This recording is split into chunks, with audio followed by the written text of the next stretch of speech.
I'm Heather.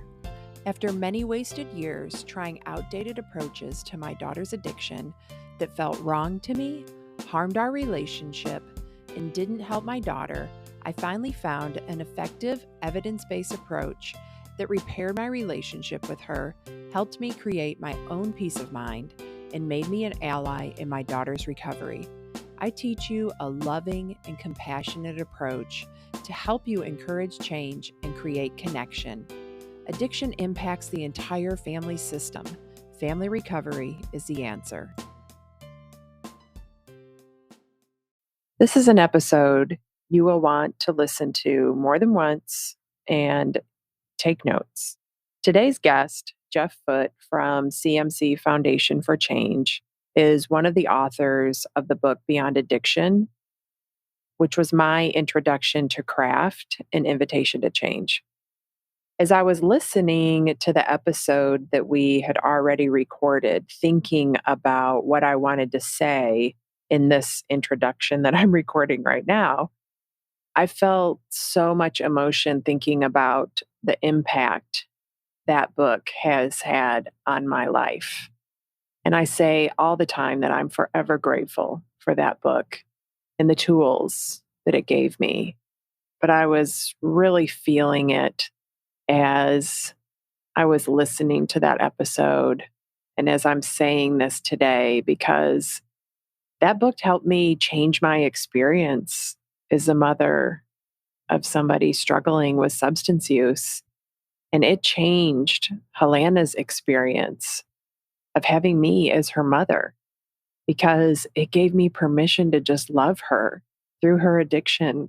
And it taught me helpful ways to help her. When I say that, it just really hits me in the heart too, thinking about how it changed her experience. And she felt loved and supported by me, which I had been trying to do for so long and could not figure out on my own. And after I lost Helena to an overdose, I was even more grateful for the impact that it had on my grief experience, because I had done the hard work and I had been there for my daughter. And that book helped me do that. So I'm just really feeling that in my heart right now. But when I found out that I was going to get to interview Jeff, I asked the members of my Facebook group and my Invitation to Change group to submit questions. So this episode is a wonderful Q&A. You're really in for a treat. Jeffrey Foote, PhD, is co-founder of the Center for Motivation and Change, CMC, outpatient programs in New York City, New York, Long Island, New York, and Washington, D.C., and residential program CMC Berkshires. I'm not even going to re-record over that one, in Western Massachusetts. He's also co-founder and executive director of the CMC Foundation for Change, a nonprofit organization with the mission of improving here's another word I can't pronounce, the dissemination of evidence-based ideas and strategies to the families of persons struggling with substance use. Additionally, he is the co-author of the award-winning book Beyond Addiction, Practical Guide for Families Dealing with Addiction and Substance Problems in a Loved One, based on principles of community reinforcement and family training, or CRAFT. Foote is also a contributor to 2 workbooks combining strategies from CRAFT, the Parent's 20-Minute Guide and the Partner's 20-Minute Guide, which offers specific tools and practice and evidence-based strategies for helping loved ones change. Hi, Jeff. Thank you for coming on the podcast today. My total pleasure. So let's start with the Beyond Addiction workbook. What's the difference between the Beyond Addiction workbook and the Invitation to Change short guide? Well, that's a funny, slightly different question, because normally people are asking what's the difference between Beyond Addiction and the Beyond Addiction workbook, which is also confusing. Yeah. So let me just say that one first, if you don't mind, because Beyond Addiction was the book we wrote. It's like, like a book. It's like a 350-page book. We wrote it about 9 years ago, back in 2014. And that was a book specifically written for families around topics of what is addiction, what is motivation, how to help, what are evidence-based strategies for helping, what are treatment approaches that might help your loved one, how do you navigate the treatment system, that kind of stuff. So there's a lot of stuff in there, sort of like a more comprehensive guide for entering into the really difficult world that people are entering into when they first start to bang up against, oh, my loved one is really struggling with substances. And then, as you know, we have spent a number of years now working specifically with families and developing a whole training for families and being all over the country doing these trainings and sort of refining the training and so forth, really based on feedback that we would get from families about what's helpful, what's not helpful, what they don't understand, what makes sense. So that was a many, many, many year process of trying to refine that to something that actually felt really useful to people. And the whole goal of that was really like, is this understandable? Is this digestible? Is this makes common sense to people, not like an academic paper or something like that? And we started that project with training people mostly in CRAFT, the community reinforcement and family training work of Bob Myers and Jane Smith. And as we went through that process of working with families, we kept having the experience of like, you know what, we should really talk about the pain involved in all this process and how difficult that is to tolerate and how do you navigate that? And we should really include some more communication skills training in this and so forth. So we started to bring in other elements. We started to bring in elements of motivational interviewing. We started to bring in elements of acceptance and commitment therapy. We started to bring in self-compassion work. And these are all evidence-based ways of working, but they were all in different approaches and different protocols and stuff. And they all felt like they contributed really, really helpful parts of this ultimate model that we use now and that we call the invitation to change. So after working at it and refining it and so forth for a while, we stopped calling it CRAFT plus MI or CRAFT plus ACT because it started to be its own thing. And that's why we moved towards calling it something new, which is the invitation to change approach. So the sort of a much more comprehensive write-up of what the invitation to change is in the Beyond Addiction workbook. That's what the Beyond Addiction workbook is. So that really should be called the Invitation to Change workbook. That's what it should be called, but it's not mostly because of publishers and opinions about titles that'll sell and stuff like that. So it's called the Beyond Addiction workbook for just not good reasons, but it actually is the Invitation to Change workbook. And so that's the most comprehensive write-up we have of that approach. Simultaneously, before it got published, we were doing all these trainings and we were finishing up the Invitation to Change model. And we really wanted to have a easy to use workbook for people who were getting trained. And the bigger workbook wasn't published. We also wanted to have one that you could use as part of a group.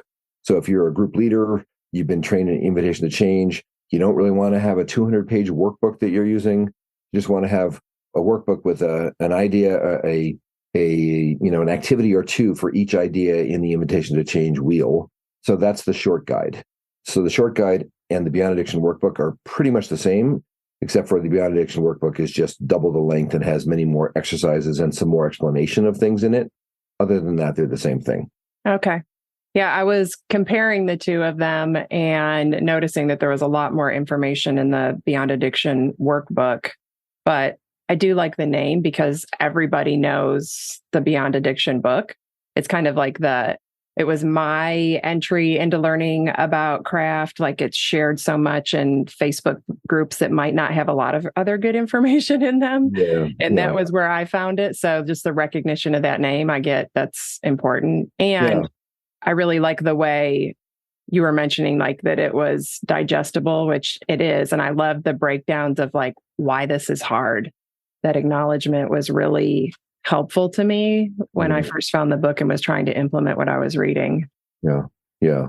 I think that's the voice we have tried to have because that's a voice that's so much part of all this struggle and all this work that everyone does. It's painful and it's terrifying at times and heartbreaking and disappointing and confusing and all those things. So to have that be just part of the discussion at all times, not as a discouraging thing, but really as just an acknowledgement of reality, Yeah. And that's nice to have. So I asked people in my Invitation to Change groups and in my Facebook group what they wanted to ask you. I thought that would be fun instead of like me making up questions, wondering what people might want to know. So I'm just going to read them and we'll get through as many as we can before the hour's up. So the first one was, how do we approach our son about his substance use when he never wants to talk about it unless he's in a bad place or situation? What if there are no green light moments? Right. This question has come up many times. It used to come up in my head often. I remember talking about this with Bob Myers in craft training as well. And Bob's answer always was, there's always a time. You can always find some time. It's a little sliver of a moment when you can catch them being good, as he would say. So that's somewhat true. You can miss a lot of those moments because if they're few and far between, then kind of by definition, you're kind of exhausted, usually yourself. So it's hard to be on the lookout for those moments when you might be seeing a green light. But kind of a related idea to the green light idea. I mean, that idea of like a green light idea being, would they be receptive to discussion? Can we talk about things that we might normally, he or she might feel defensive about, or that kind of thing? And we can have a more open discussion. Part of what the whole approach includes is that idea of creating conditions for change. So it's not that every moment is critical to keep an eye on. And it's not that we need to have a perfect discussion each time if we get a chance. It's that we're trying to incrementally, slowly change the way things feel, change the tenor of the conversations, change the level of trust. And that's not we finally had the conversation we needed to have kind of a thing. It's we had a pretty good conversation yesterday instead of yelling at each other. Or I think he heard what I was saying, and he usually doesn't hear anything I'm saying at all. So or we had a nice conversation, or I was able to give him a pat on the back about something that has nothing to do with the struggles around substances or anything like that at all. He cleaned his dishes off the table, and he hasn't done that in 2 weeks. So I was able to say, hey, I really appreciate that. No big deal. It has nothing to do with substance use. It is actually part of creating conditions for change, because the conditions for change include, are there more green lights? Is there more openness? Is there more trust? Is there more discussion? And that's not going to usually come by saying, now we're going to have that really tough conversation finally. Like, that's usually not going to be the first thing that's going to happen. It's small. Can we start to change bits and pieces here and there? And then we can sort of increasingly get closer to things that are also more substantive or more weighty or more difficult to talk about, if we can put that stuff in place. So, and I think there are other parts besides just the sort of the catch 'em being good or finding small positive things, because the other things that create the conditions for change are the ideas about understanding where they're coming from. So whether I see green lights or not, if I'm coming to this interaction from a place where I'm actually more sympathetic, empathetic towards what's going on with you, I'm not just viewing you as somebody who's torturing me with all this bad behavior. I can kind of have a kinder eye towards you today because I'm understanding you in a new way. I'm able to actually hold myself with some more compassion for how difficult this is. And I don't feel like I have to keep it all bottled up and not tell anybody. I can talk to my relatives and say, sometimes this is just, I would just want to give up. It's so difficult. And I can do that without feeling like a bad parent. And I can start to pay attention to myself and my values and how do I want to show up every day in my life, whether it's with my loved one or with myself.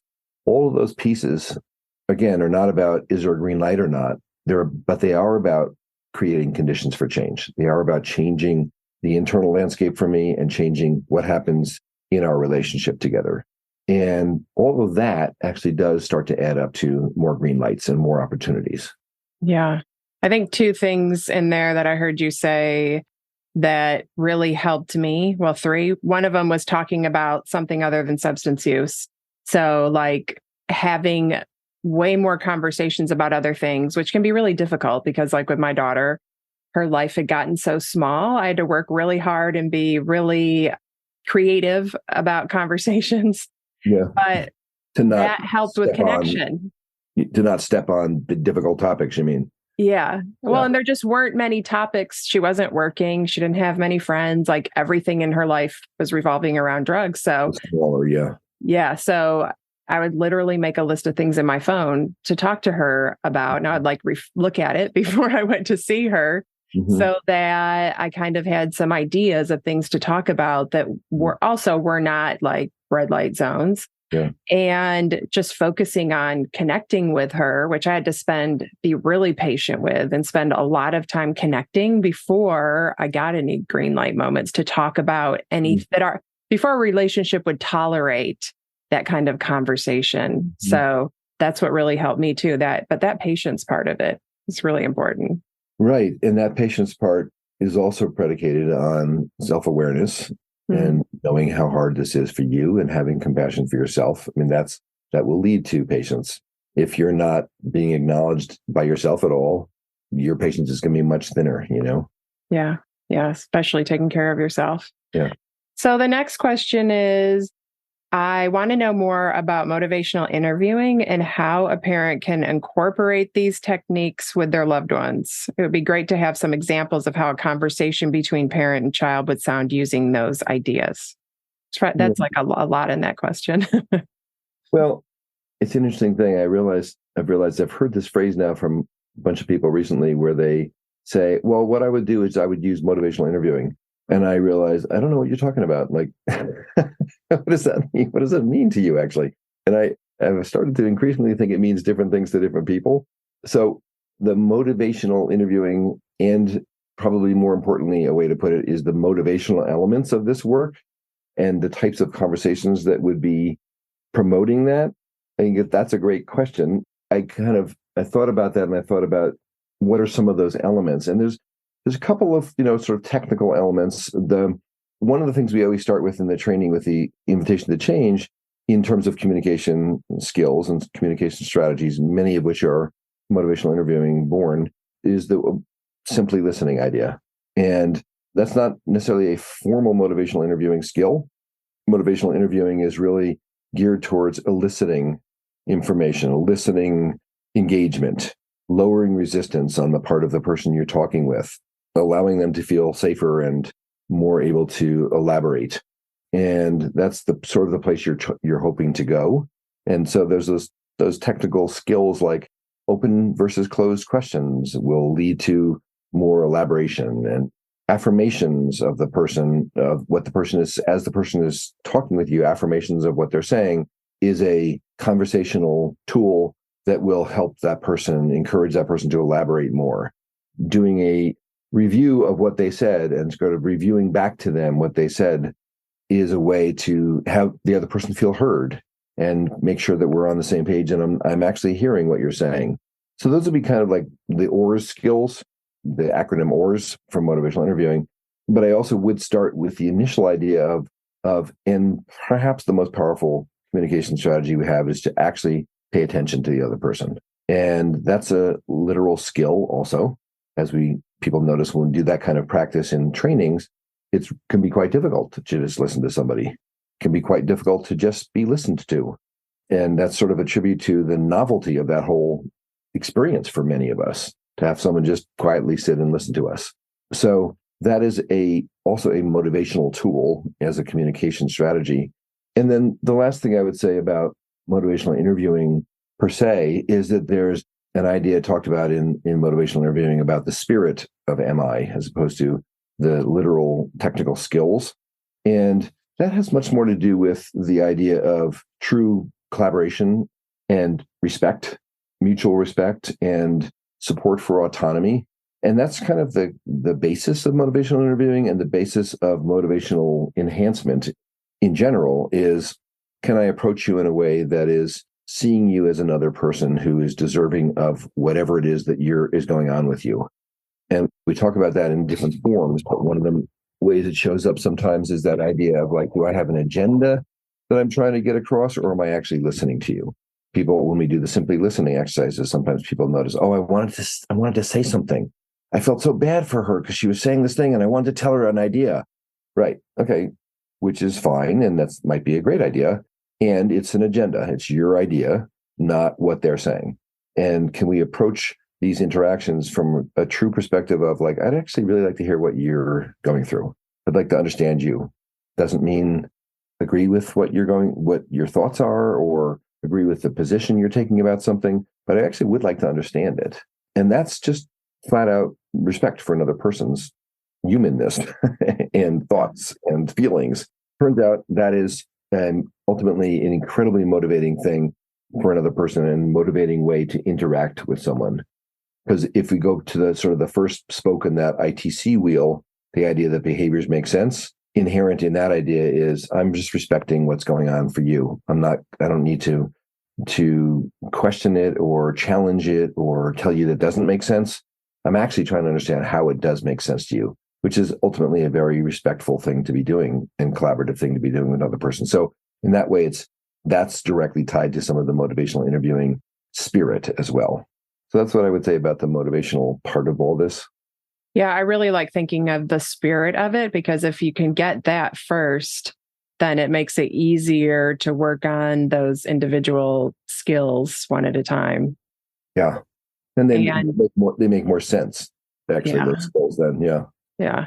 Yeah. And that would also be good. That would help with the question that we started with about trying to get more green light moments. Uh-huh. Yep. Yeah. Yes.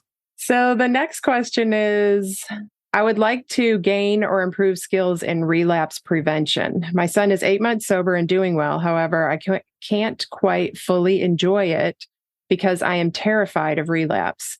I wonder if I acquire further relapse knowledge, perhaps that will allow me to actually feel empowered enough to more fully enjoy the moments I currently have with my son. How can I help prevent relapse?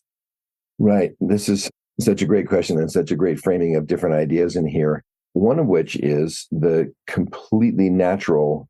It's funny. I'll go to the video that everyone who's been trained in this has seen. It's not our video, but that nail on the head video. And we use that to illustrate that idea of the righting reflex, which is that idea of, I'd like to try to fix this. I'd like to try to make this right. I have ideas how to do that. And I would like to tell them to you so you can make it right. Nail on the head is, you just have a nail in your head kind of a thing. So I think part of what I hear in the question is the fear, obviously, that everyone walks around with, which is that something really bad might happen. And I have a hard time resting with that fear still in me. And that totally makes sense. And I mean, I think that fear takes a long, long time to go away, if ever. I think it diminishes over time.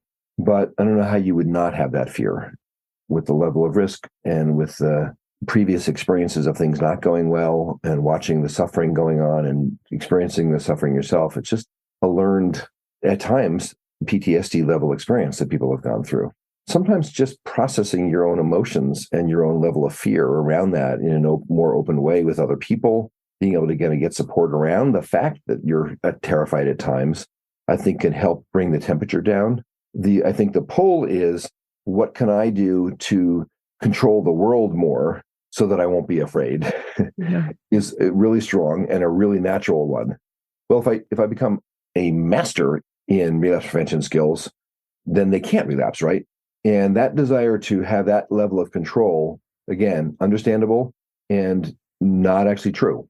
So that's the first part. I think I would sort of look to what's my internal experience and how can I help with my internal experience, not by operating with more control in the world necessarily. And that's the willingness part. When we talk about the invitation to change, I realize that staying connected to this person who I love dearly and not being able to control them, but to love them still, is going to put me in a state of vulnerability a lot.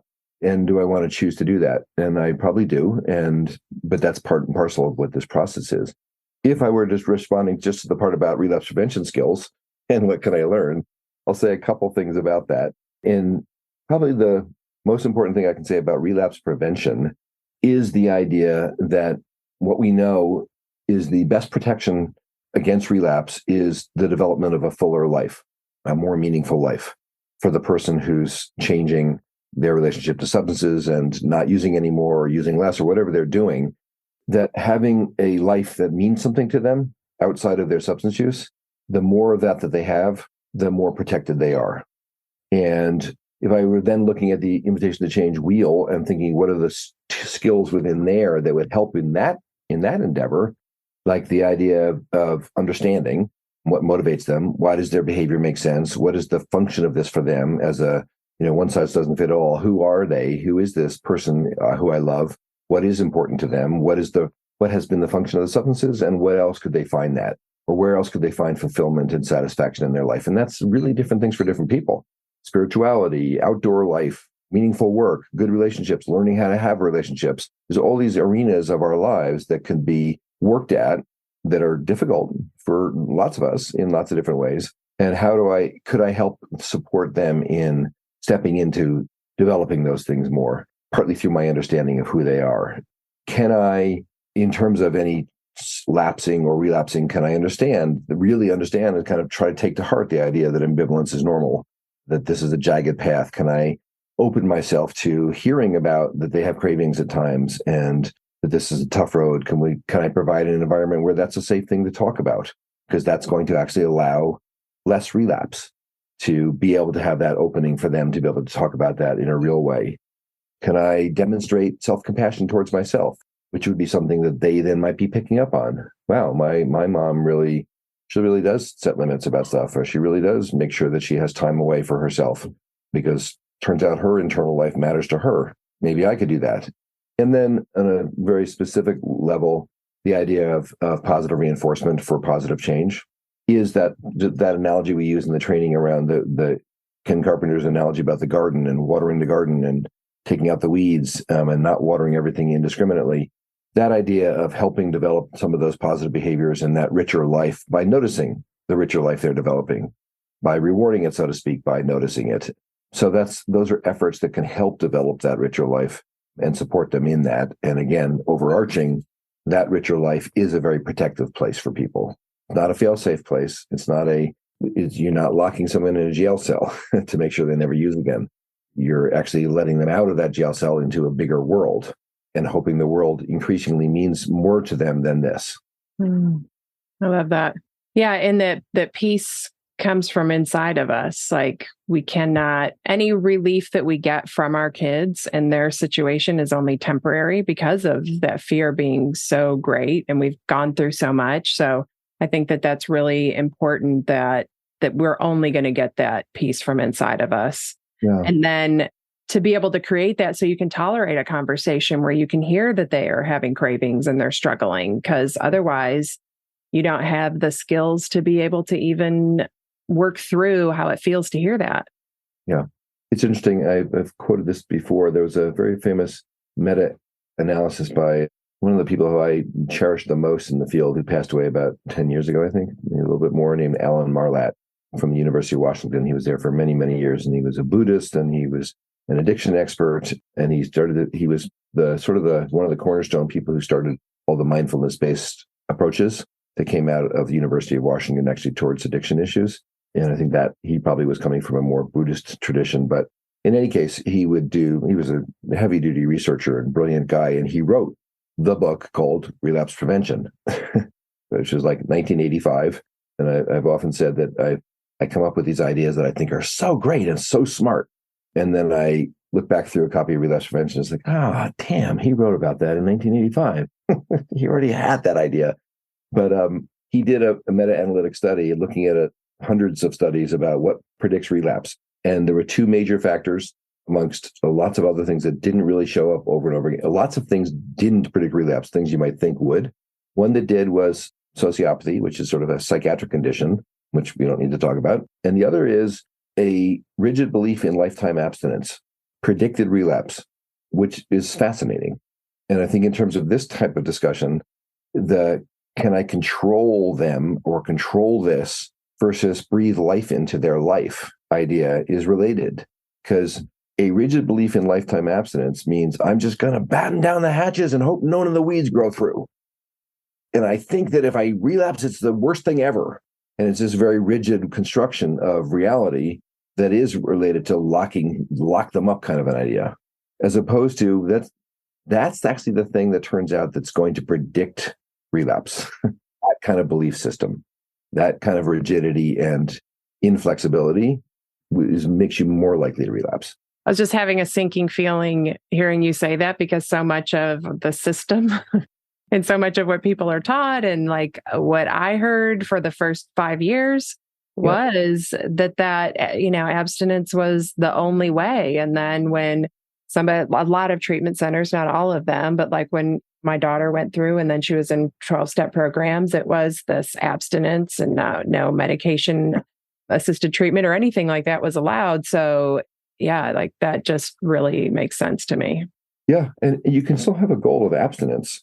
You don't have to, but you could certainly have a goal of abstinence and feel like this is an important goal for me because I can't actually manage moderate use or anything that just doesn't work for me. Totally. That's true for lots of people. It's then how we regard that goal, though, with what rigidity and with what belief systems around it, that total abstinence is the only way. And it sort of then becomes more of a moral imperative, a good versus bad type of an idea. And I think that's the thing that pulls people under for much longer than they need to be.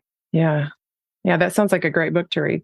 So the next question is, I told my doctor that my son was having a tough time with his addiction and that he's vacillating between recovery and relapse. I mentioned that my son and I regularly discuss harm reduction and that if he uses substances, he has set limits for himself to keep him from going into cannabis-induced psychosis again. He told me that I should just tell my son not to use drugs at all, that no amount is safe. The doctor said that my son probably thinks I approve of his use, and it's giving him confusing messages when we discuss safer ways to use drugs. How do we get our mental health professionals on board with the concepts in Beyond Addiction? I feel like they're living on a different planet, and many of the things they offer are not only unhelpful, but make things worse. Yeah. Well, my main response to that was sorry for another negative encounter with the provider environment and provider world. It's a place I've certainly lived for many years and watched those interactions happen right in front of my eyes and watched people get crushed by it. And it's incredibly discouraging. In our trainings, I used to cite lots of different examples of this. We now do cite kind of like the way that the negative interactions with the medical and psychological and treatment world, how those interactions affect families, not just the person struggling, who they also negatively affect, but their families, who they negatively affect. And that providing discouragement for that group is so unfortunate because it's such an important source of support. And that kind of discouragement also loses resilience from families. They're more exhausted by getting beaten down in those ways. So when that's part of the messaging this person was hearing, right, is like, no, you can't have those kind of conversations. You're going to harm your child. Well, what person wants to hear that? Untruth. And it's a terrible thing to hear as a parent, to have a provider accusing you essentially of being a bad parent and putting your child in danger. I mean, that's heavy duty. The zoomed out version of this that I use to get a little breath is to realize that providers are people too, until they become AIs, which maybe will happen next month, who knows. And they live in the same culture everyone else does. And shockingly enough, lots of people's professional knowledge of substance-related issues and addiction issues is based on the cultural understandings they have, not based on any training they got. And there's not a lot of training that professionals get. Another thing we walk through with professionals when we're training them is, here's your training, guys, which is not much. And it's terrible. So if you're not trained in it, then you're really just left with these very compelling cultural, black and white cultural messages about what this is and how do you work with this. And you got to stand up to people who are struggling in this way, and you can't let yourself be dragged around by it. And the other part of it for providers is, I'm not going to put myself at risk. I'm not going to take responsibility for somebody who's being irresponsible. So that kind of stuff also gets into the mix. And it leads providers being in that kind of like authoritative position that is very easy to step into. Well, right, I am an authority, right? I've got a doctorate and I've got an MD behind my name and I'm a social worker and I know a lot of stuff. And so and this family doesn't know what to do. And I need to be authoritative. So there's that pull also. I need to give them an answer. I need to help them. I need to reassure them. And unfortunately, all that adds up to non-compassionate, non-collaborative stances with the people who are struggling. And, everything we've been talking about so far today is about what's the most powerful motivating forces are collaboration, respect, understanding. And as we often say, it results in being nicer, but it's not about being nice. It's about being actually understanding another person. And if I'm taking an authoritative role and I'm saying to a parent, you need to be an authority here. You can't have these open discussions with your child. You're just opening Pandora's box there. That's just that pull to say, no, close the box, shut it down, be an authority, and you can control this. And it's just a false idea. It's the same false idea, but put into medical ease. It's the same idea with interventions. No, we can force this. And it feels imperative that we get you to do something. And so we're going to be an authority and we're going to take away your rights and we're going to force this to happen. Because I think that particular video, the word cloud video of changing the conversation is one way to help somebody go, oh, right, this is the words, this is the language I'm using.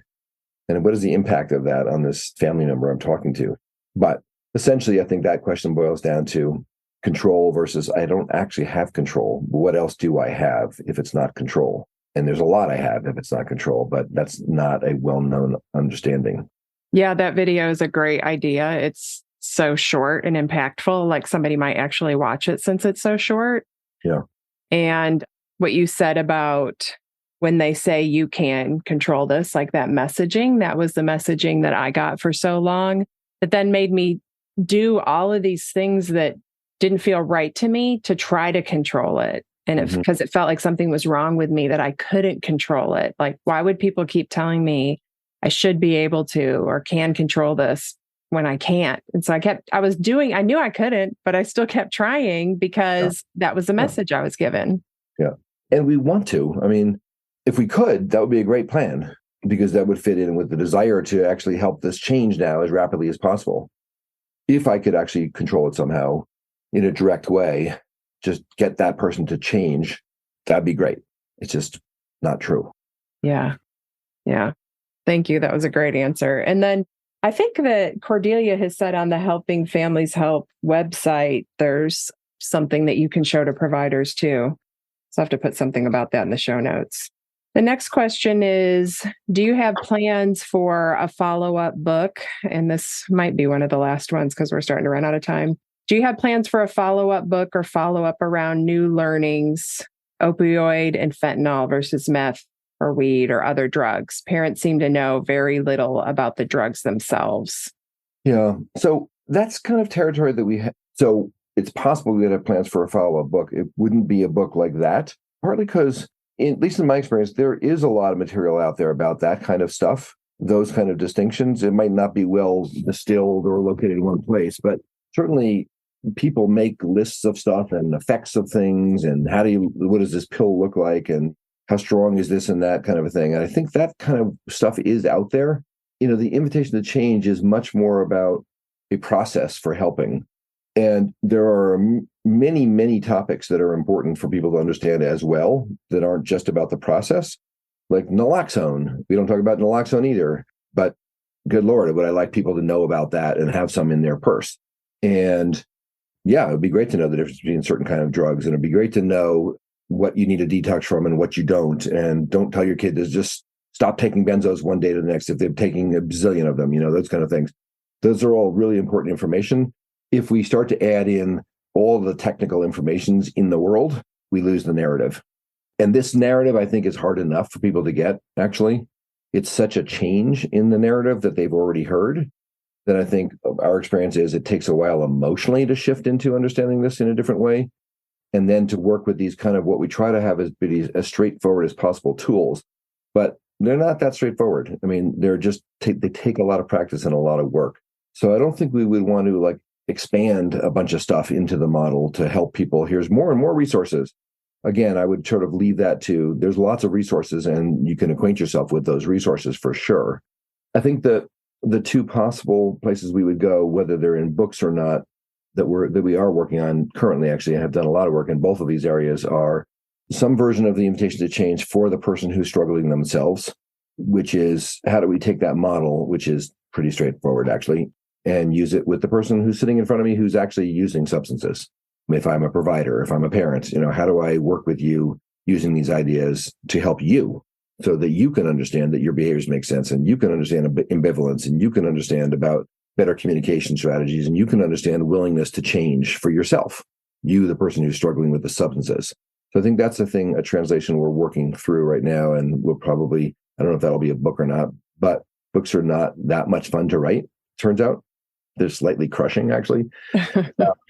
The other work that we've talked about, and I know we've talked about with you a little bit, is grief work. I also don't think that'll be a book because I think people have written important stuff on that. But there's some good work out there, some work from people in Norway who've been working on drug-related deaths and the grief that comes from that. And I think we are certainly developing a protocol for how do we help talk about this? How do we help people process this really complex process? And as we have talked about also, that grief is not just about the loss of someone. That grief is something lots of people experience without the loss of someone. Yeah. It's the loss of the relationship. It's the loss of the way we used to be. It's the loss of trust. It's the constant fear. That's a grief.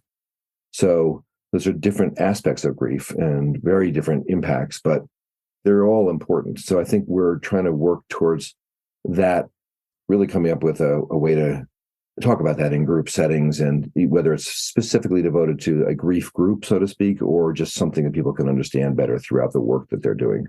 Yeah, I'm excited to see both of those. I think that, there's so much unacknowledged grief, or I think a lot of times people don't realize that it's grief.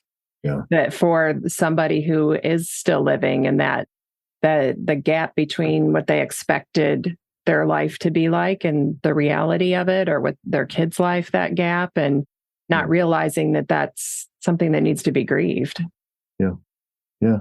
Right. And just even at the level of simple acknowledgement, as you said, people don't even talk about it or think about it. They don't think of it as grief. Mm-hmm. Yeah, that's great.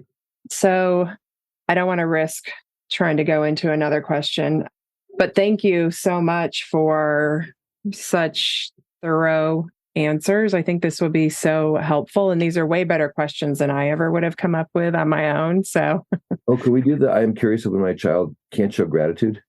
Yeah. So the question is, I'm curious why my child who uses substances can't show gratitude for someone trying to help in such a complex situation. So I think one of the things that we obviously spend a lot of time with in the Invitation to Change is self-awareness. So one thing I would do if I was having that experience would be to go back into myself first and try to notice what it is about that thing that I'm describing as a lack of gratitude. What is it that it's just touching in me? Because on the surface, it could feel like that's so annoying, or that's so obnoxious, and I just want to bite their head off a little bit for, all I've done for them, kind of a thing.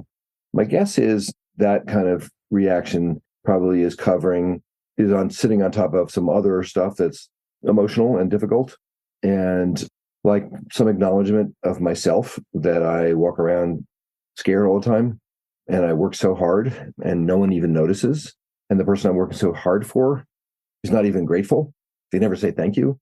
And I remember we were doing a meditation. I was just sort of spontaneously doing this meditation at the beginning of a parents group once, and I sort of was riffing on this idea of looking at yourself, coming around the front of yourself with your eyes closed and looking at yourself and thanking yourself for everything that you have done, and for showing up in this group, and for being willing to be available to these other people sitting around you. And we came back out of that, and somebody's like, I don't think I've been thanked in 10 years. No one in 10 years has thanked me for everything I've done and how hard I've worked. And it's probably the hardest thing I've ever done. And there's no acknowledgement of it. So I think there are very deep emotions that are getting triggered and kicked up by the experiences that people are going through in trying to help their loved one. And I think it can come out as, God, even a little gratitude would be nice, which it would be. It would be nice.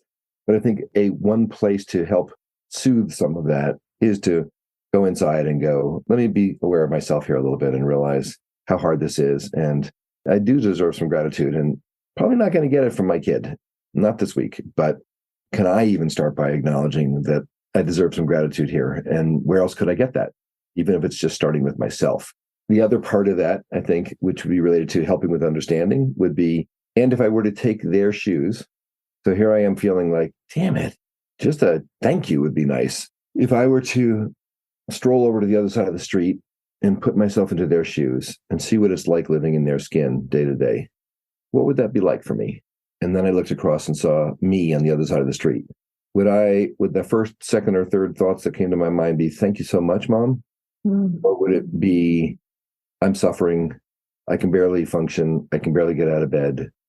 Probably I'm grateful somewhere in there that this person is still bugging me, but often it feels like they're bugging me. And I get brought up against things that feel bad, and I feel bad about myself a lot, most of the time. So really not in a place where I'm feeling thankful. I'm in a place that feels pretty self-hating and pretty miserable. And thank you is not at the top of my list, which has nothing to do with whether you deserve to be thanked or appreciated or have gratitude for. You do. It just may not be that it's in their capacity right now to even notice that very much. Yeah, that's beautiful. Just to think about, I mean, somebody in survival mode, gratitude is not at the top of their mind. Yeah. And really felt that I work so hard and nobody notices, especially the things that a loved one does, all the doctor's appointments and the research and all of those hours and hours of even just trying to understand and learn, and that you can't really see the results of. Yeah. Right. Yeah. So that's. And aren't acknowledged usually. So can I acknowledge it myself and really appreciate what I'm doing? And that can be a struggle for people to notice themselves and say, thank you to me. And then maybe ask for that from someone who's actually capable of giving it to me. Yeah, that's great. I love that answer. Thank you. So the Beyond Addiction workbook is available like anywhere you can get books, and then on beyondaddictionworkbook.com. And you can download the first chapter for free to check it out.